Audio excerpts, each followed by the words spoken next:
Трент, Александр Арнольд Реалдағы сәтсіз кезеңнен кейін қайтадан Аплға оралуы мүмкін. Хаби Алонсо Ливерпульде слоттың орнын баспақ. Бұл қызылдардың басшылығы үшін шынымен дұрыс таңдау ма?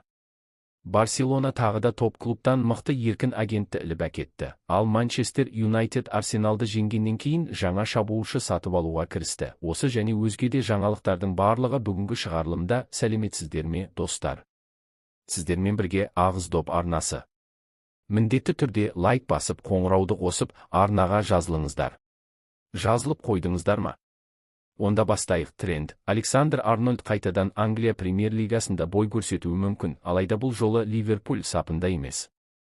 Белгілі себептерге байланысты бұл клубқа жолы оған жабық. Ағылшын қорғаушысының қызметіне Манчестер Сити қызығушылық танытып отыр.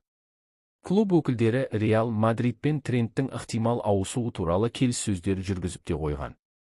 Қызығы Арнольдтың өзі кеткісі келмейді. Ол өзіне сеніп, не үшін алынғанын дәлелдеуге дайын. Дегенмен корольдік клубтың басшылығы оның, былайша айтқанда, дебютіне қатты көңілі толмай отыр, және дәл қазір қорғаушыға басқа клубтар тарапынан сұраныс бар кезде онымен қоштасу ең дұрыс шешім деп есептейді. Айта кету керек, бұған дейін бақта Реал Мадридтің қазіргі бапкері Арбилуа Трентке өз игілігі үшін жаңа команда іздеуді ұсынғаны туралы ақпарат тараған. Яғни, Арнольдтың бұл клубта болашағы жоқ. Бәрі үшін де оның корольдік клубтан кеткені дұрыс деген пікір айтылған. Сонымен қатар Альваро қорғаушыға негізгі құрам ойыншысы ретінде оған әзірге сенім жоқ екенін, сондықтан тұрақты ойын уақыты көп берілмейтінін де аңғартқан. Әрине, Арнольдтың тарихы осылай өрбігені өкінішті. Жарақаттар өз әсерін тигізбей қоймайды. Дегенмен бұл жағдайда әңгіме сақтық шаралары жайында болып тұрғандай, яғни Трент жарақатқа бейімдігіне байланысты өз шеберлігін толық көрсете алмай жүр. Егер бұл мәселе шешілсе, жағдай өзгеруі де мүмкін. Оған мүмкіндік берілген сәттерде ол бірнеше керемет пас жасап үлгерді. Бірақ Реал Мадрид Арнольдтың ойын сапасы төмендеп кетуінен емес, керісінше жарақаттар оны әрі қарай да мазалай береді деп алаңдайды.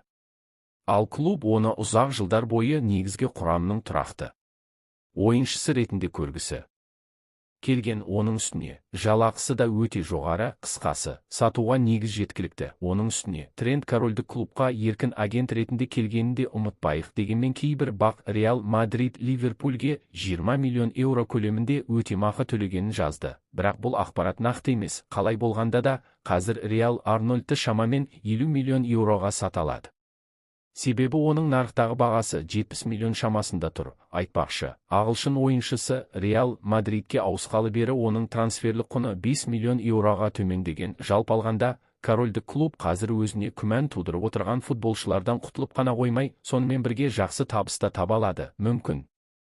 Арбилуа айтқандай, Реал Мадридтен кету шынымен де барлығы үшін дұрыс шешім болар. Әрине, егер бақтағы ақпарат шындыққа жанасса, бәлкім Реал Мадрид пен жалпы Ла Лига Трентке сай келмейтін шығар. Мұндай жағдайда болуы мүмкін, ал клуб ауыстыру оған пайдасын тигізуі ықтимал. Бірақ басты сұрақ, Аплға қайта оралу керек пе? Ливерпульдің көптеген жанкүйерлері Трент Реал Мадридке кеткен кезде өз клубын сатқындықпен тастап кетті деп санайды. Одан бөлек ол соңына дейін шешімін созып, қызылдарға оны жақсы бағаға сатуға мүмкіндік бермеді. Бірақ өзі үшін қомақты қол қою бонусын алып қалды. Қысқасы, Арнольдқа қатысты сұрақ көп. Басқа командалардың жанкүйерлері де осыны пайдаланып, оны психологиялық тұрғыдан қысымға алуы мүмкін. Мұның бәрі оның ойынына әсер етпей қоймайды. Ал Манчестер Сити нұсқасы Ливерпульдегі өткенін бір сәтке ысырып қойсақ, Трент үшін өте жақсы шешім. Бұған дейін Арнольдты Ньюкаслда алғысы келетіні туралы ақпарат болған. Ондай жағдайда ол Майкл Оуэннің жолын қайталауы мүмкін еді. Естеріңізде ме? Ол да бір кездері Ливерпульден Реал Мадридке ауысқан. Бірақ Испанияда жарақаттардың салдарынан ұзақ ойнай алмай, қайтадан Аплға дәл сол Ньюкаслға оралған. Жалғыз айырмашылық Оуэн шабуылшы болды, ал Трент қорғаушы.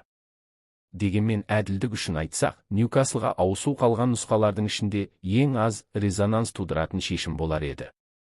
Егер Арнольдтың Англияға қайта оралуы туралы айтсақ, оның Аплға келуі өз алдына үлкен жаңалық. Бірақ егер ол Эдди Хауның командасына барса, бұл жағдай қалай десек екен сәл жұмсағырақ көрінер еді. Бұл жерде дұрыс сөз табуда оңай емес. Ал сіз не ойлайсыз? Егер Реал шынымен Арнольдпен қоштасуды шешсе, оған қай команда бәрінен де лайық болар еді? Осы видеоның астындағы пікірлерде ойларыңызбен бөлісіңіздер. Оқып, сіздермен осы тақырыпта пікірталас жүргізу өте қызық болмақ. Ал сіздер жазып жатқанда біз шығарылымды әрі қарай жалғастырамыз. Сеніңіздер, сіздерге айтар қызықтарымыз әлі көп. Енді тақырыпты Манчестер Ситимен жалғастырайық. Бернарду Силва қалалықтардың басшылығына командадан кетіп, Барселонаға ауысқысы келетінін жеткізген. Кем дегенде, баспасөз осылай деп хабарлап отыр. Атап айтқанда бұл туралы AS басылымы жазды. Каталондық клуб португалиялықты қатарға қосуды көздеп отыр, және оның кәсіби деңгейіне еш күмәнданбайды екен. Алайда бәрімізге белгілі, Барсаның қаржылық жағдайы мәз емес. Силваны сатып алуға олардың қаражаты жоқ. Бірақ егер Манчестер Сити оны тегін жіберуге дайын болса, көк анарлылар келісімшарт жасау мүмкіндігін қарастырады.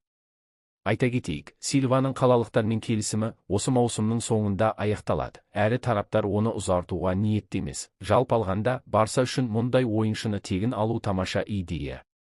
Иә, Силва жас емес, бірақ әлі де өз деңгейінде. Сіздер жасы 36-ға келген жігіттер туралы айтпайсыздар.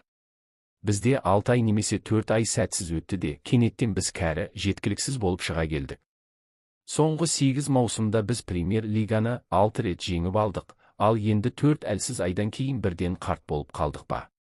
Мен дәл осыны сұрап отырмын. Сіз сұрақ қойдыңыз, мен жауап бердім деп Бернарду журналистке дауыс көтере жауап қатқан еді. Ол тілші португалиялыққа жасын ескеріп, жаңа клуб іздейтін уақыт келгенін меңзеген болатын. Қалай болғанда да, Силва әлі де бабында, әрі Барселонаны сөзсіз күшейтеді. Оның үстіне, бұл екі клуб арасында осындай мысалдар бұрында болған. Гюндоганның трансферін еске түсіріңіздерші, ол да Барселонаға тегін ауысқан тіпті. Кейін Ситиге қайта оралып, тағы біраз уақыт сол клубта ойнап, одан соң Түркияға аттанды. Неге Бернарду Силва да оның жолын қайталамасқа?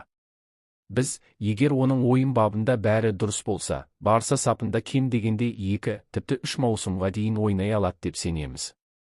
Тағы да еске салайық.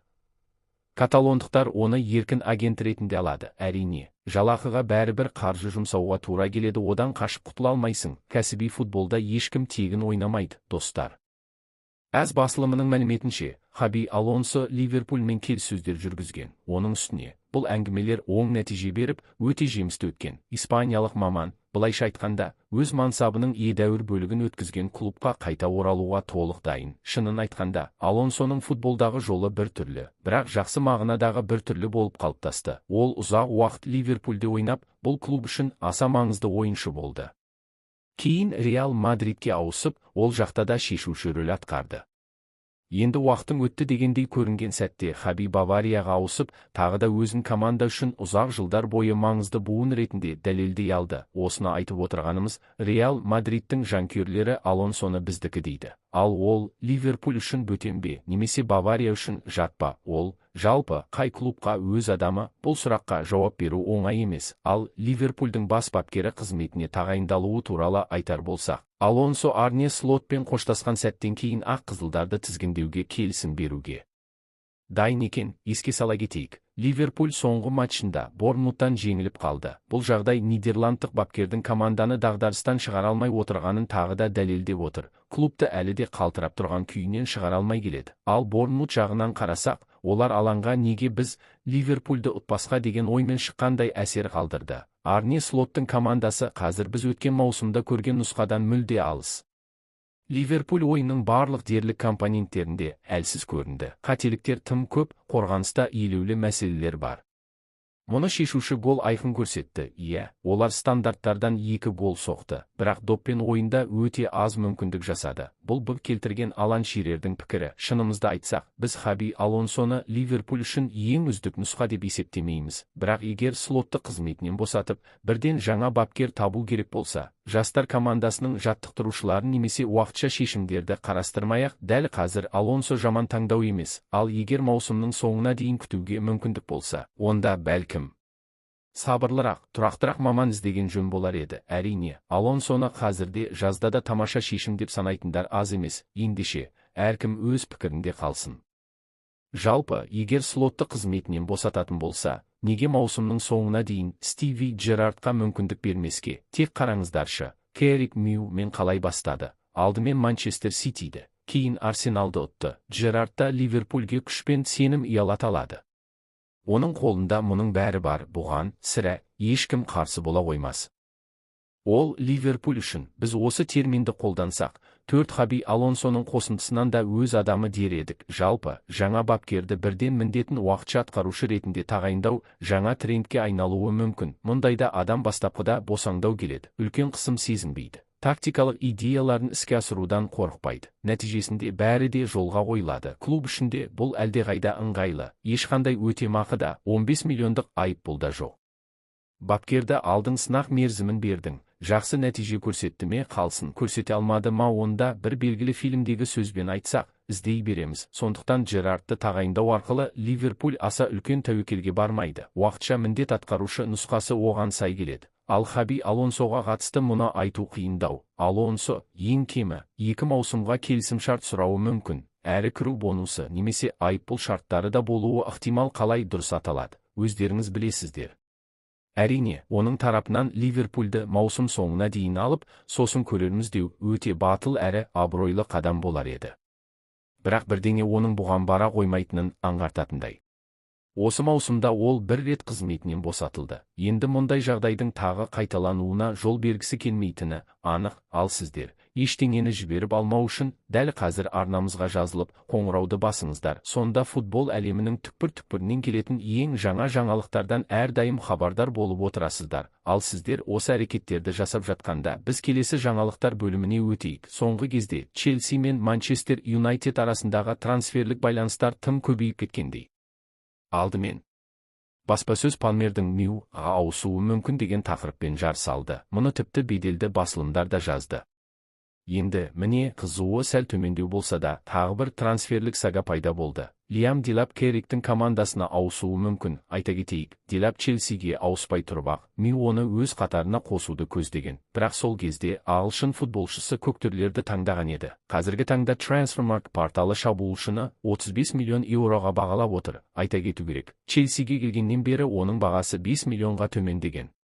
Россиинордың командасында Делап нәтижелілігімен көзге түсе алмай жүр. 18 матчта бар болғаны 2 гол соқты, бірақ көріп тұрғанымыздай, бұл қызыл шайтандарды аса қорқыта қоймайды.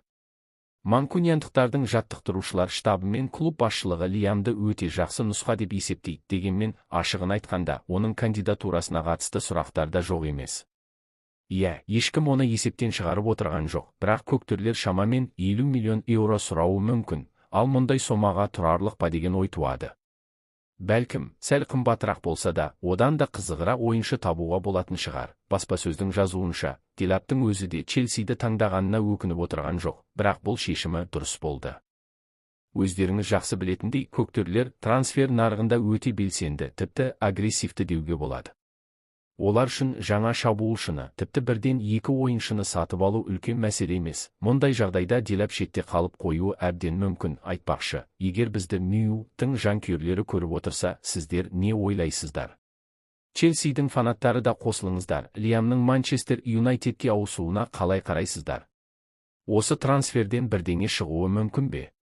Пікірлеріңізбен бөлісіңіздер. Әрине, Керриктің манкуниандықтардың бас бапкері ретіндегі қатарынан екінші жеңісі туралы айтпай кетуге болмайды. Алдымен Манчестер Сити тізе бүктірілді. Ол матчта қалалықтардың формасына қатысты сұрақтар болғаны рас.